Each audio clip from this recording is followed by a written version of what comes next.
This is Scott Becker with the Becker Business and the Becker Private Equity Podcast.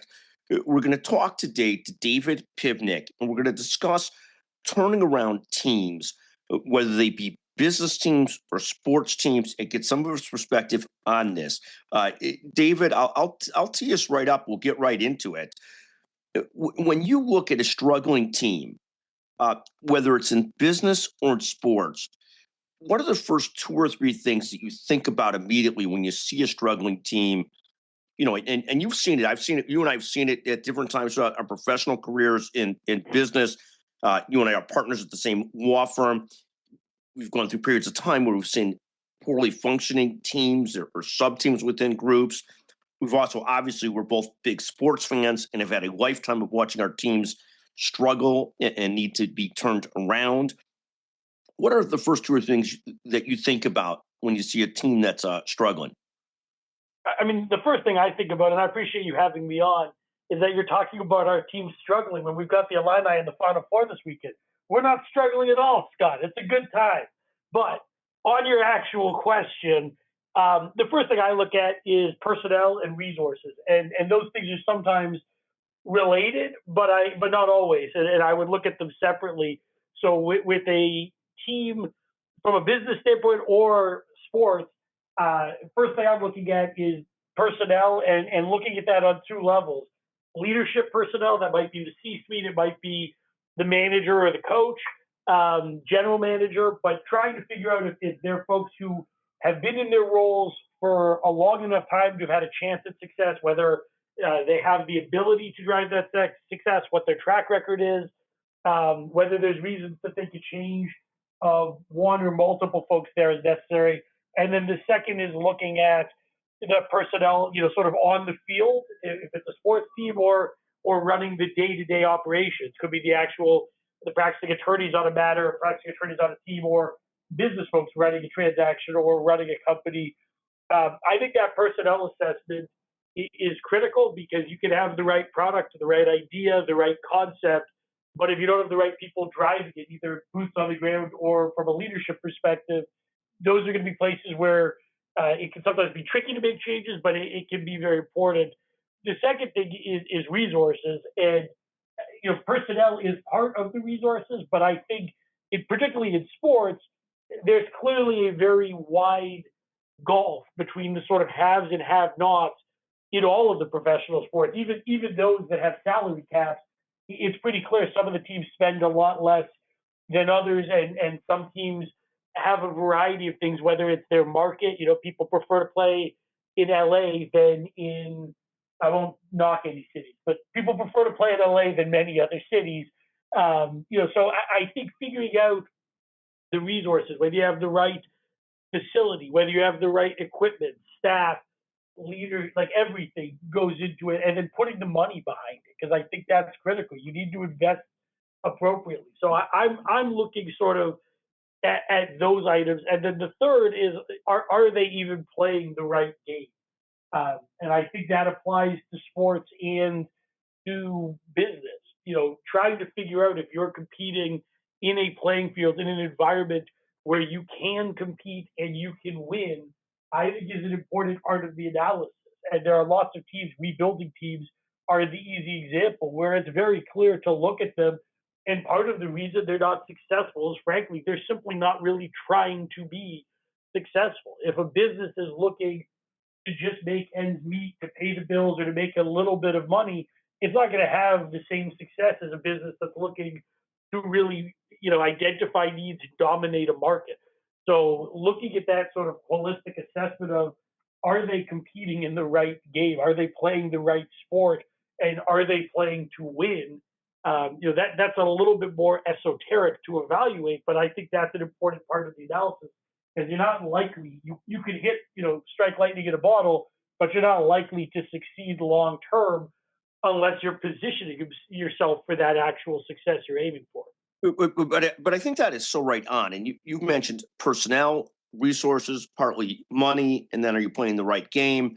And in the business context, let's say you see a McKinsey and Company or a Bain and Company that's hiring consultants at one price point, and they're going to be playing a very different game than a very small consulting firm that can't afford to pay people at the same price range. Similarly, within private equity, if you're a multi-billion-dollar fund, you're probably going to have a deeper bench to go after deals and impact deals than if you're running a $70 million fund where it's very hard to staff out in the right way. In sports, I love the Illinois example. Sort of the Illinois may never be an elite football and basketball school, but back to the Final Four for the first time in 20 plus years. Both of us have U of I degrees. We're huge fans, but they really started to turn it around when they hired a new athletic director, Josh Whitman, years and years ago, and he started to bring in the right coaches. And since then, we might not have a top 5 football or basketball program, but at least we're a top 20 in both again, where we were not for years and years. And it really started with the AD, then bringing in the right coaches. And then, quite frankly, in terms of resources, I'm always shocked at the amount of money that the U of I has put into their basketball team. They're ranked really high in what they've spent on basketball, and a lot of that's gone to international recruiting. However you look at it. And then similarly in football, people always talk about the GM, the trifecta of the GM, the coach, and the quarterback, and having to get those pieces in line. But you also have to get the deeper team in line too. And it's very hard over time to play above your weight if you don't really have the personnel and the resources and the leadership to really try and grow something great. If you're just trying to get by, it's very hard to be great because you got to get every sort of personnel decision exactly right. And it's hard to keep those people if other firms, other sports teams, other companies are going to pay them a lot more. So you institutionally got to decide this is where you're going. I love that. And talk. Scott, I mean, two quick comments on that, because I think it covers some of the stuff we talk about a lot. I mean, look, Josh Whitman, great example, and he is. I mean, we overlapped a bit in law school. I probably remember him better than he remembers me, but he is about as charismatic, likable, driven, smart a guy as you could meet, and is a natural leader who doesn't surprise me at all to see him thrive. And you and I both, are partners at a law firm where, John Harmon, and at the top of the firm is as charismatic and likable a guy as you could ever hope to meet. And those guys are natural born leaders. But the Illinois example also lands where one of the folks we've had as a basketball coach prior to Brad Underwood, who's just crushing it, but John Gross was a complete failure at Illinois. And I don't say that disrespectfully to him, but I think it's a great example of sometimes you have to be assessing the game you're playing, because John Gross at mid-majors is a truly incredible coach. He did great before he came to Illinois at a mid-major, and he's once again thriving at Akron, where his coaching, his recruiting, and his style is frankly just a better fit. And maybe he'll have another shot in the Big Ten or elsewhere down the road and thrive, and I'll be pulling for him. But he wasn't the right fit for Illinois, even though he is exceptionally talented. His skills just didn't translate at that level. But they do translate very well, and he's an excellent coach and an excellent college basketball coach elsewhere. So I think, the fit, which we talk about, is always really important to make that work. And the only other thing I'll say, and I'll let you get back to your question, is when you talk about Illinois maybe not being a top 5 program, I will just note we are exactly 2 wins away from being a top 5 basketball program over the last decade. Just saying. 100%. No, but we've not been in the Final Four in 21 years. I remember it greatly, and we're not every year in that running to be a top 5 type team, though Brett Underwood has done a fantastic job of getting us to the Elite 8 twice in the last 3 years. So, no, we've made great progress, and love that. We've won top 5 games in the last 7 years since Underwood's taken over. We just got to get a title, but I digress. No, and I appreciate that. So let me ask you the next question, which is when you look at sort of what separates teams that actually turn things around and those that don't, and maybe it comes back to what you said a few minutes ago about putting the personnel resources and getting leadership right, but what separates teams that actually turn around from those that don't, and how much is about changing people versus changing systems and structure and expectations? Yes, is the answer. I mean, I think all of those things are part of it. I think what really separates the teams or the companies that are able to successfully accomplish a turnaround is first of all, the recognition that it isn't any one thing, that it is people, it is systems, it is resources, it may be a shift in focus of those resources. There's not, one panacea or one size fits all. You have to really be able to think through the different issues. And so I think what really sets apart a successful organization is the ability to sit down and put together a good long-term plan, to focus and work towards that plan, but also, frankly, to be repeatedly reassessing and reevaluating that plan and be willing to make changes and adjust and pivot. And I think there's a lot of teams, sports it's easy to observe. Businesses, it's a little harder because not everything is as public. But I think there's a lot of teams and businesses that get stuck on a given path. They've invested time and resources in it, and they're just committed to it. But they're not doing the assessment, the self-reflection, the periodic adjustments, and recognizing just because you thought you had the right course that you were charting doesn't mean that you did, which makes it incredibly important, to be continually adjusting and revisiting it. So I think what separates a lot of the success stories is that ability to recognize and adapt. So the self-assessment, the repeated looking back and tracking progress to your goals, reevaluating some of those goals. Doesn't mean wholesale changes, but that tweaking. I think that internal analysis and reflection is critical, and I think that's a step a lot of people miss, and it could be self-serving. You've got leaders who worry, a general manager of a team who's worried admitting he missed the mark is going to lead to him getting replaced and some other person taking over those next steps, or just the organization's not seeing it. I think that failure to reflect, assess, and adjust is what really hinders a lot of entities as they're trying to progress. 100%. And talk about the best examples of a turnaround. And when I think about turnaround, I don't think about a one-year turnaround, which we've seen with the Chicago Bears. It remains to be seen whether it's a long-term turnaround or not. But what does a sustainable turnaround look like? And any great examples that you've seen in business or that you've seen in sports that you think of as what really is a great turnaround, and then maybe some of the characteristics of it? Yeah, I think the best example, and to me it's a clear cut number one with a bullet, is the Oklahoma City Thunder.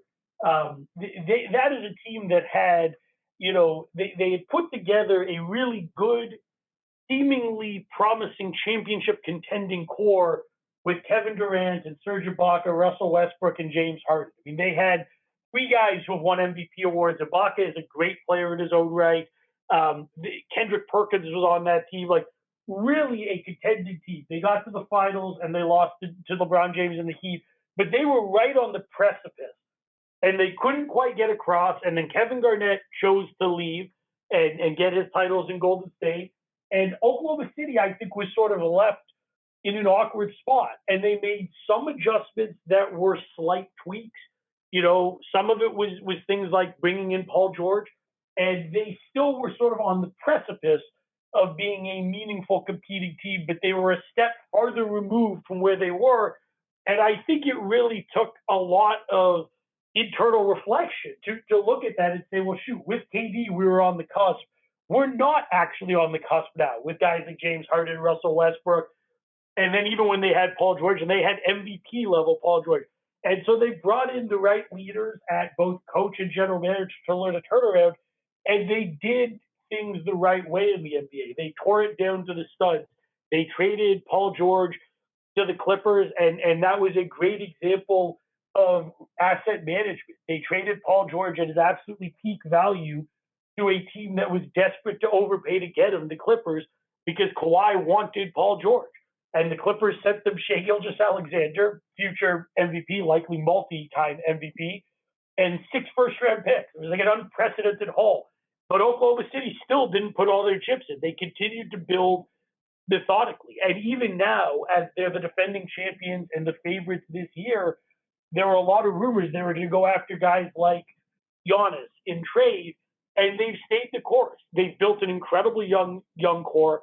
They've done a very good job keeping guys signed long-term.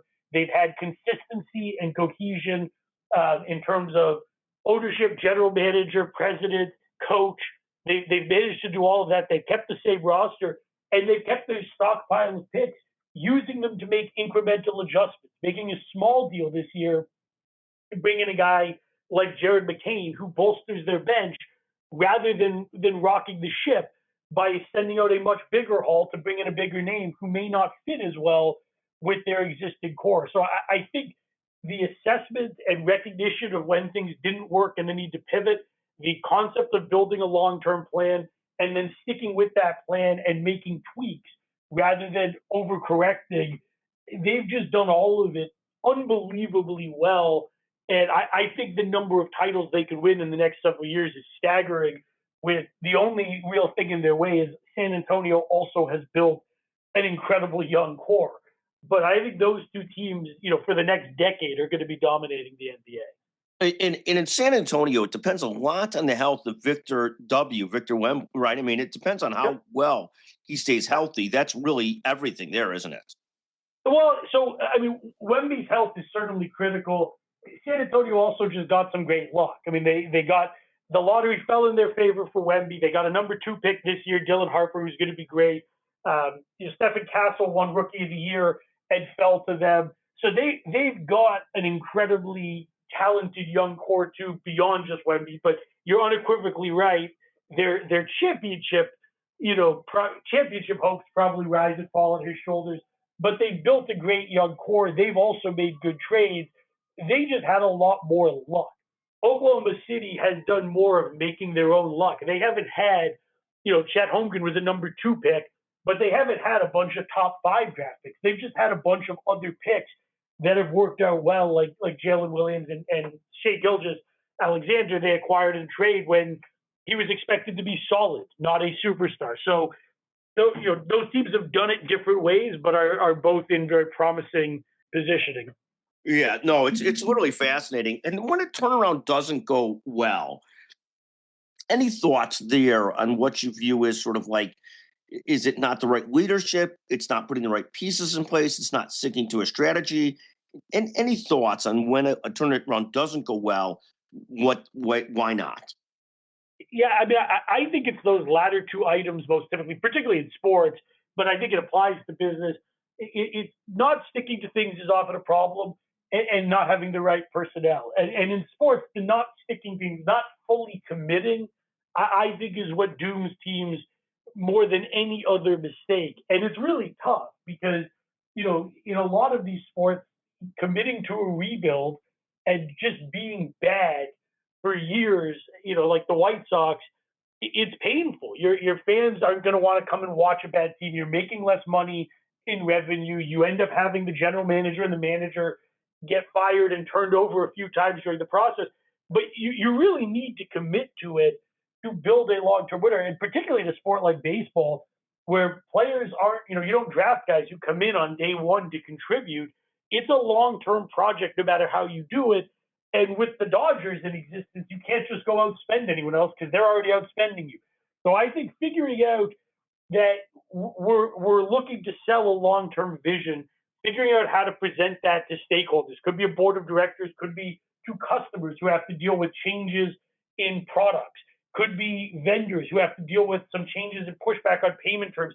But selling the long-term vision, and in the sports, it's selling it to the fans, I think is critical. And I think where teams consistently make mistakes across all of the major sports is they commit to a rebuild and then they get their first hint of success and coming out of it, and they immediately start shoving chips in the middle, making huge splashy trades or crazy free agent signings, and they're just not ready yet.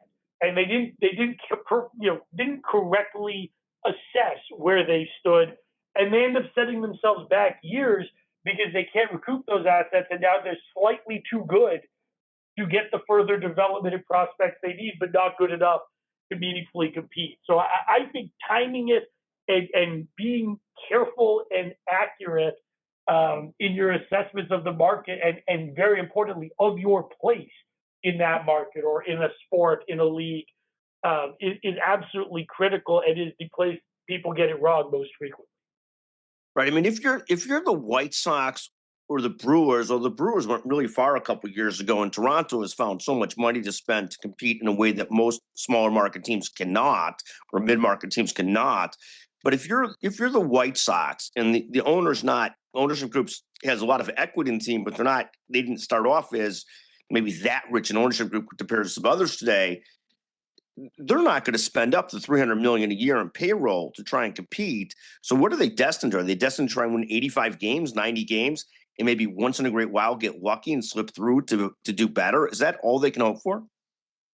Unless and until they have ownership that's willing to meaningfully commit and spend the money, I think that's about right. And there are pivots and adjustments that you can make that are not necessarily going to lead to long-term consistent success, but can give you hope. And there are teams like the Tampa Bay Rays who are consistently very solid, not necessarily title contenders every year, but usually pretty solid without having a major market, without having huge ticket sales or revenues or a big payroll. But to do that, you have to invest a ton of money in international scouting and domestic scouting, spending a lot of money on places where it's cheaper to spend that money than on, an all-star pitcher is going to cost you tens of millions of dollars.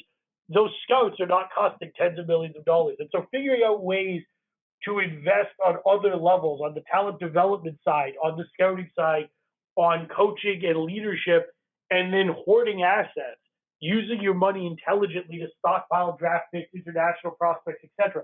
All of the things that are more cost effective than free agents. And then you got to get a little bit lucky. And talk about this, because back in the day, Billy Beane was the first guy in this hardcore analysis of how to spend money to get the right players in game. I don't know if he was the first, but the most famous at it, Moneyball and so forth. So like when Illinois goes overseas to Eastern Europe this year to basically put together a professional roster so they can compete at the highest level, and they spent a lot of money to do so, does that become a short-lived win because very soon other teams commit to that too? Or is there an ability to sustain that because some teams won't continue to go that route? Like when I think about the Tampa Bay Rays and trying to play above your grade, my mind immediately goes to buying two highly expensive pitchers, and then you're going to be softer on offense, but at least you'll be competitive 50% of the games. But you're saying they went a different route, just like University of Illinois went the Eastern European route this year. Basically put together an Eastern European pro team. But when you find an advantage, is it such an efficient market that other people can copy it very quickly, or can you sustain some advantage because you just execute better on it and maintain better relationships on it? And it takes time to build that relationships overseas. Yeah, I think the latter. I mean, certainly in the college basketball world, and we'll see how this proves corrected over the next couple of years when other people try and hit the European market a bit more aggressively. But Illinois has been in the running consistently on almost every major European recruit coming over. And it's not that we're writing the biggest checks. We've lost a couple of guys we were highly expected to get, like Igor Demon went to BYU last year, and Dame Sarr went to Duke this year. Illinois was considered a prohibitive favorite for both of those guys at different points in time, but they took bigger paychecks elsewhere. What Illinois has done really well is have scouts in Europe identify lots of talent that we can then go after. They've already brought in one guy, a 7-footer for next year's class. We have a different guy who's on campus, 6'9" forward who's not playing this year, but showed up on campus in the middle of this season and should contribute next year. So Illinois has invested not just the money, which is clearly part of it, but they've got more coaching, more staff, and a lot of connections that they've built at European clubs that are deeply seated. So I think other teams are going to try and do that and mimic that, but I don't think it's something where someone could just say, we're going to write a bigger check. That's going to work some of the time. Right. But the connections in Illinois has made work. But some of it, going to my point about sometimes you have to catch lightning in a bottle. Illinois is led by a 3-star recruit from Shawnee, Kansas, who doesn't have a big NIL contract and was expected to be a four-year guy in the program who took time to develop and didn't play. And Keaton Wagler is going to end up being a top 6 pick in the draft this year, when he was ranked 130th as a recruit coming in. So sometimes you got to trust your development staff and your program to build guys up. And it's one of the places where Illinois does have an advantage is guys like our strength and conditioning coach, and he probably has a more formal title than that.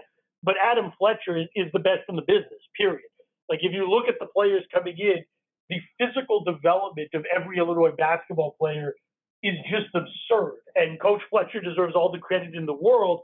We have the best guy at that. And I think players around the country who want to go pro, whether it's Europeans coming over or kids who are at mid-majors and want that development, it's not just coaching. We'll help build them up. And so I think figuring out the little advantages, if you're not going to spend money like Michigan or Duke, and I think Illinois was 21st in NIL spend this year, so we're not a lightweight there, but we spent several million less than each of the other teams in the Final Four. You have to have those other advantages.